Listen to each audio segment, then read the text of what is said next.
إن الحمد لله نحمده ونستعينه ونستغفره ونعوذ بالله من شرور أنفسنا ومن سيئات أعمالنا. من يهده الله فلا مضل له ومن يضلله فلا هادي له، وأشهد أن لا إله إلا الله وحده لا شريك له، وأشهد أن محمدا عبده ورسوله. يا أيها الذين آمنوا اتقوا الله حق تقاته ولا تموتن إلا وأنتم مسلمون. يا أيها الناس اتقوا ربكم الذي خلقكم من نفس واحدة وخلق منها زوجها وبث منهما رجالا كثيرا ونساء، واتقوا الله الذي تساءلون به والأرحام إن الله كان عليكم رقيبا. يا أيها الذين آمنوا اتقوا الله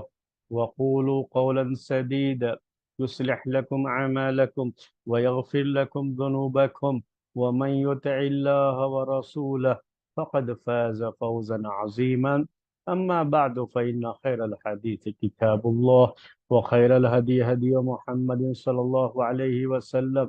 وشر الأمور محدثاتها، وكل محدثة بدعة، وكل بدعة ضلالة، وكل ضلالة في النار۔ محترم بھائیوں اور معزز خواتین، اسلامی تاریخ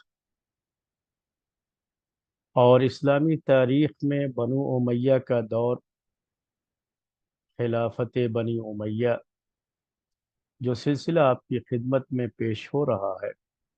عبد الملک بن مروان کی خلافت کے تعلق سے بات آپ کے سامنے چل رہی تھی، اور بات یہاں تک پہنچی کہ کس طریقے سے پھر عبد الملک بن مروان کے زمانے میں اسلامی سلطنت، اسلامی حکومت اور اسلامی خلافت پھر سے بہت ہی پائیدار اور مضبوط جو ہے خلافت کی شکل میں ابھری، جب داخلی جو بھی فتنے تھے، جو بھی انتشار تھا، سب ختم ہو گیا، اور سب پر قابو پانے میں عبد الملک بن مروان کامیاب ہو گیا۔ تو اس کے بعد اس کی بڑی شاندار حکومت رہی، خلافت رہی۔ اس کے تعلق سے بہت سی باتیں پچھلے درس میں آپ کے سامنے آ چکی ہیں۔ آج شروعات ہم کریں گے عبد الملک بن مروان کے اس دور خلافت میں ایک نام بہت تیزی کے ساتھ ابھر کر کے آیا، اور لوگ اس کو جانتے ہیں، پہچانتے ہیں، اور اس کے تعلق سے بہت سی غلط باتیں بھی لوگوں میں پائی جاتی ہے اور غلط تصورات لوگوں میں قائم ہے۔ وہ ہے حجاج بن یوسف ثقفی۔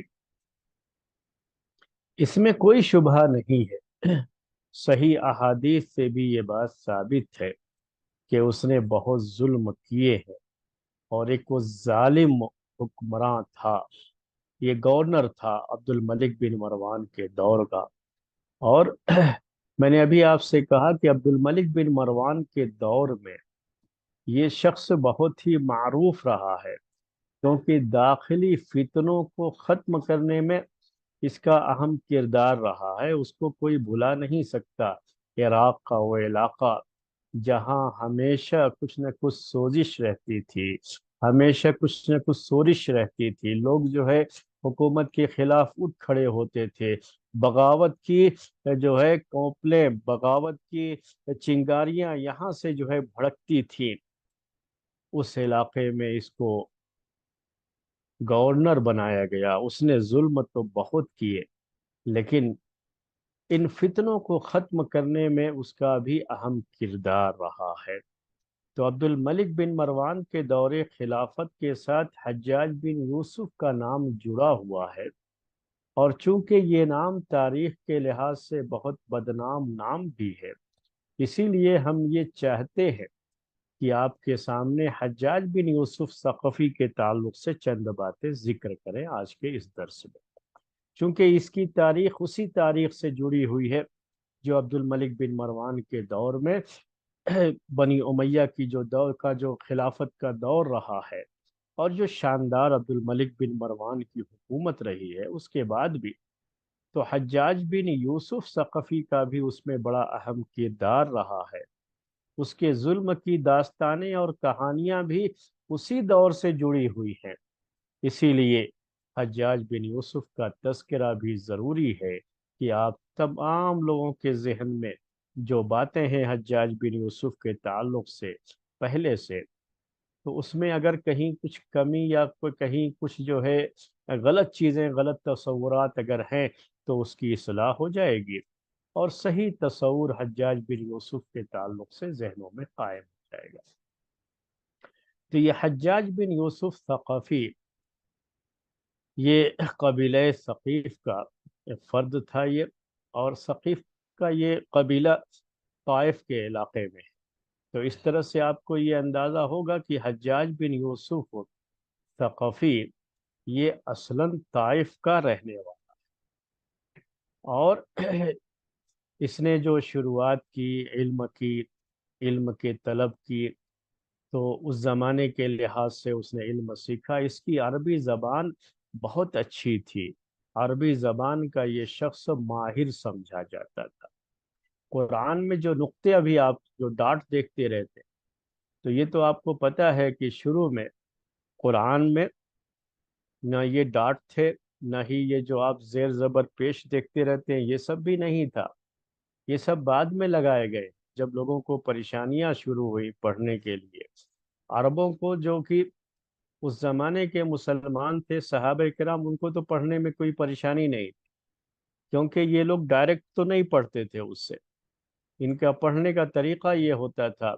کہ ان کو کوئی پڑھانے والا ہوتا تھا، جسے مقری کہا جاتا ہے، حالانکہ وہ تو عرب ہے، پھر بھی ان کو پڑھایا جاتا تھا۔ تو جس طریقے سے ان کو پڑھایا جائے گا ویسے ہی وہ پڑھیں گے۔ اسی لیے سلف سے جو باتیں آپ کو ملتی رہتی ہیں کہ بغیر استاد کے علم نہیں، یعنی گویا کہ آپ کوئی کتاب خود سے نہ پڑھیں، تو وہ اصل میں اسی دور کے لیے وہ چیزیں وہ تھیں۔ لوگ جو ہے خواہ اس کو اس زمانے میں بھی لا کر کے فٹ کر دیتے،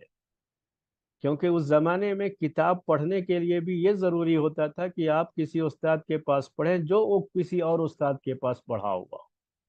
کیونکہ وہ یہ حرکتیں زیر زبر پیش نہیں تھے،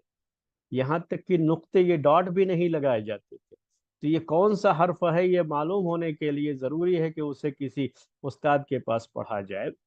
ڈائریکٹ کوئی خود جو ہے، اس زمانے میں ویسے بھی کتابیں نہیں تھی کوئی زیادہ، لکھنے کا رواج بھی نہیں تھا، تو بہت جو ہے کم لوگ لکھتے تھے، اور بہت کم چیزیں تھیں جو کتابی شکل میں موجود تھیں۔ وہ بھی پرنٹنگ پریس کا سسٹم نہیں تھا کہ اس کے بہت سارے ایڈیشن جو ہے شائع کر کے سب کے ہاتھ میں پہنچا دیے جائیں،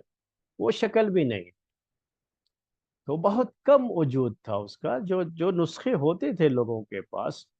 تو یہ نسخے کیسے پڑھنا ہے اس کو، اسے استاد کے پاس پڑھنا پڑتا تھا۔ تو حجاج بن یوسف کے دور میں ہی قرآن میں ڈاٹ لگانے کا کام ہوا، اور یہ خدمت جو ہے حجاج بن یوسف کے حصے میں آئی ہے، اس نے یہ کام کیا۔ وہ عربی زبان کا بڑا ماہر شخص تھا، اس کی عربی زبان کی فصاحت اور بلاغت بڑی مشہور رہی ہے، اور بہت ہی اچھی عربی بولتا بھی تھا، لکھتا بھی تھا، اور اس کی ان لوگوں کی بڑی عزت کرتا تھا جو اچھی عربی زبان، فصیح بلیغ عربی زبان جانتے تھے۔ تو میں آپ سے یہ کہہ رہا تھا کہ حجاج بن یوسف ثقفی کے تعلق سے، کہ اس نے عبداللہ ابن عباس رضی اللہ تعالی عنہما سے، انس جو ہے رضی اللہ تعالی عنہ سے، سمرہ بن جندب سے، اور بھی جو ہے پاس تابعین سے اس نے روایت کی ہے، حدیثیں روایت کی ہے۔ یعنی علم کے حاصل کرنے میں یوں سمجھ لیجئے کہ یہ اس کو عبداللہ ابن عباس اور انس بن مالک، سمرہ بن جندب جیسے صحابہ کی جو ہے شاگردی کا شرف بھی حاصل رہا ہے، ان سے اس نے جو ہے حدیث کا علم حاصل کیا ہے،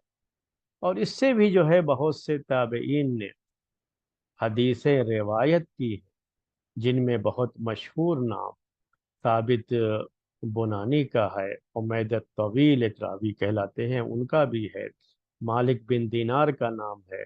قتیبہ بن مسلم کا نام ہے۔ یہ بڑے مشہور تابعین ہیں، انہوں نے حجاج بن یوسف سے حدیثیں سنی بھی۔ حجاج بن یوسف کا معاملہ یہ ہوا تھا کہ یہ اور اس کے والد دونوں طائف میں نے کہا اصل یہ رہنے والا طائف کا ہی ہے حجاج بن یوسف، تو طائف میں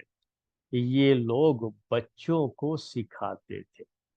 یعنی آج کے دور کے لحاظ سے میں آپ کو سمجھنے کے لیے ایک لفظ استعمال کروں تو یہ کہہ سکتا ہوں کہ حجاج بن یوسف اصل میں اس زمانے کے مکتب کا ایک معلم تھا، ایک ٹیچر تھا۔ مکتب کا معلم سمجھتے ہیں آپ؟ مکتب کا معلم کا مطلب یہ ہوتا ہے کہ یہ چھوٹے چھوٹے جو مدرسے ہوتے ہیں مسجدوں وغیرہ میں یا گھروں میں، جس میں بچوں کو قرآن وغیرہ سکھایا جاتا ہے، ابتدائی چیزیں، معمولی چیزیں سکھائی جاتی ہیں، تو اسی کو مکتب کہا جاتا ہے۔ تو اس زمانے کے لحاظ سے وہ مکتب کا سسٹم نہیں تھا۔ تو اگر آج کے دور میں سمجھنے کے لیے یہ بات میں کہنا چاہ رہا ہوں آپ سے کہ یوں سمجھ لیجئے کہ یہ اور اس کے والد طائف میں ایک معمولی جو ہے ٹیچر تھے، جو بچوں کو سکھایا کرتے تھے، بچوں کو پڑھایا کرتے تھے۔ تو حجاج بن یوسف کا جو فیملی بیک گراؤنڈ ہے، وہ فیملی بیک گراؤنڈ کوئی ایسا نہیں تھا کہ یہ کوئی بہت ہی ہائی فائی فیملی کا یا جو ہے رائل فیملی سے تعلق رکھتا رہا ہو اور اس طرح سے اس کو یہ عہدے اور منصب ملے ہوں، ایسا کچھ نہیں رہا ہے۔ بلکہ اس کا جو فیملی بیک گراؤنڈ تھا وہ یہ ہے کہ ایک معمولی جو ہے اس کے والد ٹیچر تھے اور یہ بھی اسی پیشے سے جڑا رہا۔ اس کے بعد کیا ہوا، جیسے ہوتا ہے آج کل کہ آدمی دیکھتا ہے کہ میں ایک چھوٹے سے قریے میں ہوں، چھوٹے سے شہر میں ہوں، یہاں میرے لیے اتنے موقع نہیں، اپارچونیٹیز نہیں ہے، تو کیا کرتا ہے، مائگریشن کا سسٹم ہوتا ہے کہ آدمی وہاں سے کسی بڑے شہر میں چلا جاتا ہے، خاص طریقے سے جو کیپٹل سٹی ہو، جہاں پر زیادہ نوکریاں بھی ہوتی ہیں اور جہاں زیادہ کمانے کے مواقع بھی رہتے ہیں۔ تو اس طرح سے لوگ کرتے ہیں، آج بھی جو ہے ہوتا ہے، وہ آپ جانتے ہیں۔ تو اسی کو سمجھنے کے لیے اس نے بھی کیا کیا، طائف چھوڑ دیا اور طائف چھوڑ کر کے دمشق چلا گیا، وہ شام کا ایریا، شام چلا گیا۔ شام جسے آج کل سیریا اور جو یہ فلسطین وغیرہ کا جو ایریا ہے نا پورا، یہ سب کو جو ہے اس زمانے میں شام کہا جاتا تھا، تو یہ چلا گیا اس علاقے میں۔ وہی تو جو ہے بنو امیہ کا پائے تخت تھا، یعنی وہ کیپٹل سٹی ان کے زمانے کی ہو۔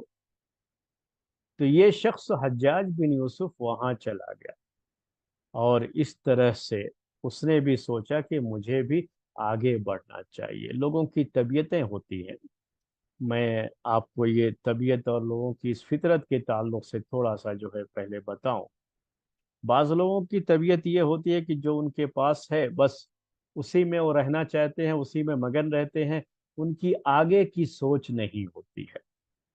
تو جو بھی ان کے پاس سروس ہے، جو بھی ان کے پاس جو ہے جس طرح کی بھی نوکری ہے یا جو ان کی تجارت ہے، نوکری کوئی ضروری نہیں، جس پیمانے کی ہے، آدمی اسی کے ارد گرد گھومتا رہتا ہے اور جتنا آ رہا ہے، جتنی کمائی ہو جا رہی ہے، اسی میں آدمی مقتنع رہتا ہے، اسی میں وہ مطمئن رہتا ہے، آگے کی نہیں سوچتا ہو بہت زیادہ کہ میں اور بھی جو ہے اونچے مرتبے تک پہنچنے کی کوشش کروں، میں اور جو ہے اچھی سروس حاصل کرنے کی کوشش کروں، میں اور اپنے آپ کو جو ہے بہتر بناؤں۔ تو کچھ لوگوں کی جو ہے سوچ ایسی ہوتی ہے کہ کسی ایک چیز پر وہ جم کر کے نہیں رہ سکتے۔ ان کا ذہن کیا ہوتا ہے، ہمیشہ اوپر کی طرف دیکھتا ہے، وہ چاہتے ہیں کہ جب تک میں اوپر نہ پہنچ جاؤں تب تک جو ہے مجھے سکون سے نہیں پہنچنا ہے۔ یہ طبیعت ہوتی ہے، اس کو طموحات کہتے ہیں عربی زبان میں۔ تو بعض لوگوں کی طموحات جو ہے نا، یہ ان کی جو سوچ، ان کی امیدیں، ان کی جو ہے امنگیں جو ہے، یہ بڑی اعلیٰ درجے کی ہوتی ہیں۔ وہ بہت جو ہے چھوٹے لیول پر اپنے آپ کو رکھ کر کے اس پر مطمئن نہیں ہوتے ہیں، بلکہ اس کو صرف سمجھتے ہیں کہ ایک زینہ ہے، ایک سیڑھی ہے، اور اس زینے اور سیڑھی سے اس کو اوپر تک پہنچنا ہے، اسی کے بارے میں وہ سوچتے رہتے ہیں۔ تو حجاج بن یوسف بھی اسی طبیعت کا مالک تھا۔ اس کے والد کا اپنا الگ معاملہ، لیکن اس کی جو طبیعت تھی نا، اس کی طبیعت میں کیا ہے، ہمیشہ اوپر کی طرف دیکھنا۔ میں ایک مرتبہ کسی صاحب کے بارے میں پڑھ رہا تھا،